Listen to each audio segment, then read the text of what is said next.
Back news. ఏపీలో 10వ తరగతి ప్రశ్నపత్రం లీకేజీ వ్యవహారం ప్రకంపనలు సృష్టిస్తోంది. అధికార విపక్షాల మధ్య మాటల యుద్ధం జరుగుతోంది. ఘటనకు బాధ్యత వహిస్తూ మంత్రులు గంటా, నారాయణ రాజీనామా చేయాలని విపక్షం డిమాండ్ చేస్తే ప్రతిపక్షం కావాలని బురద జల్లుతోందని మండిపడ్డారు మంత్రులు.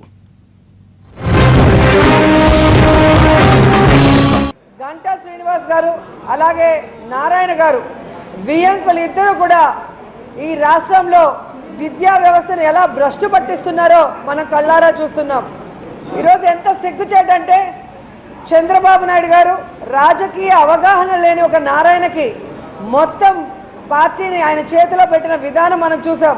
ఈ రాజధాని భూములు లాక్కునే దగ్గర నుంచి మొన్న ఎమ్మెల్సీ ఎన్నికల్లో మరి ఎంపీటీసీలు జడ్పీటీసీలని గతంలో 2014లో ఎమ్మెల్యేలు ఎలక్షన్లో ఏ విధంగా కోట్లాది రూపాయల్ని ఆయన దగ్గర నుంచి తీసుకుని ఎలక్షన్స్ జరిపించారో దానికి కానుకగా ఈరోజు ఆయన దోచుకునే విధంగా ఆయన కాలేజీల్లో ఎంతమంది స్టూడెంట్స్ ఆత్మహత్యలు చేసుకున్నా కూడా ఎంక్వైరీలు కాకుండా అతన్ని ఎలా కాపాడుకుంటూ వస్తున్నాడో కూడా మనం కళ్ళారా చూస్తున్నాం.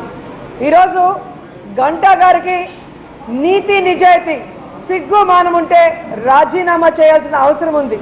ఎందుకంటే ఆయన మంత్రిగా విద్యాశాఖకి ప్రమాణం చేసిన రోజు నుంచి ఈ రోజు వరకు ఎన్ని కాలేజీల్లో ఎన్ని ఆత్మహత్యలు జరిగాయి, ఎన్ని అత్యాచారాలు జరిగాయి, వేటి మీద కూడా ఎంక్వైరీ చేయడం కానీ తప్పు చేసిన వాళ్ళని శిక్షించడం కానీ అలాగే విద్యా వ్యవస్థని ప్రక్షాళన చేసే విధంగా అడుగులు ముందుకు వేశాడా అంటే లేదండి. ఆ రోజు రిషితేశ్వరి గారు చనిపోయిన రోజు శ్రీమంత్ ఆడియో ఫంక్షన్కి వెళ్తాడు. కర్నూలులో అమ్మాయి సూసైడ్ చేసుకున్నప్పుడు అమెరికాలో విహారయాత్రలు చేస్తాడు.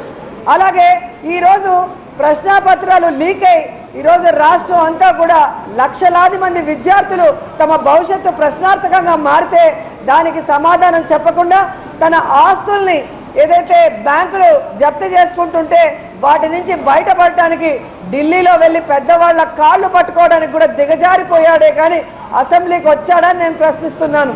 10th పేపర్ లీకేజ్ అయింది. ఇది పర్టికులర్గా నెల్లూరులో నారాయణ కాలేజ్ లీక్ అయిందని చెప్పి కూడా వారి మీద ప్రచారం చేస్తూ ఉన్నారు. అంతేకాకుండా ఈరోజు ఒక పేపర్లో మెయిన్ న్యూస్ రైటింగ్ అని కూడా వేసి దాన్ని అసెంబ్లీలో చూపించి గొడవ కూడా చేస్తూ ఉన్నారు. దీని మీద మీ ద్వారా ఈ తెలుగు ప్రజలందరూ కూడా ఒకటే తెలియజేస్తా ఉన్నాను, ఆ పేపర్ లీకేజ్ అనేది ఏమాత్రం కూడా వాస్తవం కాదు.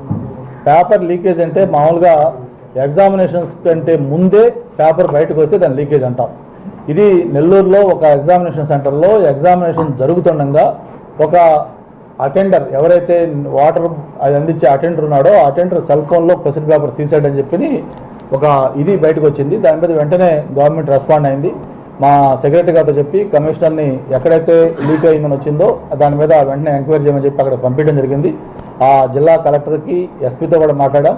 దాని మీద ఎంక్వైరీ చేసి ఈరోజు ఈవినింగ్ రిపోర్ట్ ఇస్తా ఉన్నారు. రిపోర్ట్ ఇచ్చిన తర్వాత ఈవెన్ అది కూడా వాట్సాప్లో పేపర్ ఎగ్జామినేషన్ టైంలో కూడా బయటకు వస్తే దాన్ని కూడా క్షమించకూడదు. ఎందుకంటే ఎక్కడా కూడా చిన్న లోటుపాటు లేకుండా ఎగ్జామినేషన్ పెట్టాలనే ఉద్దేశంతో అన్ని ప్రికాషన్స్ తీసుకున్నాం. ఒకవేళ దాంట్లో ఎవరైనా ఇన్వాల్వ్ అయినట్టుగా కాలేజ్ మేనేజ్మెంట్ వాళ్ళు కానీ లేకపోతే ఇంకొకరు కానీ ఇన్వాల్వ్ అయితే వాళ్ళు ఏ స్థాయి వ్యక్తులైనా సరే వాళ్ళ మీద ఇనిషియేషన్స్ చర్యలకి చెప్పడం జరిగింది.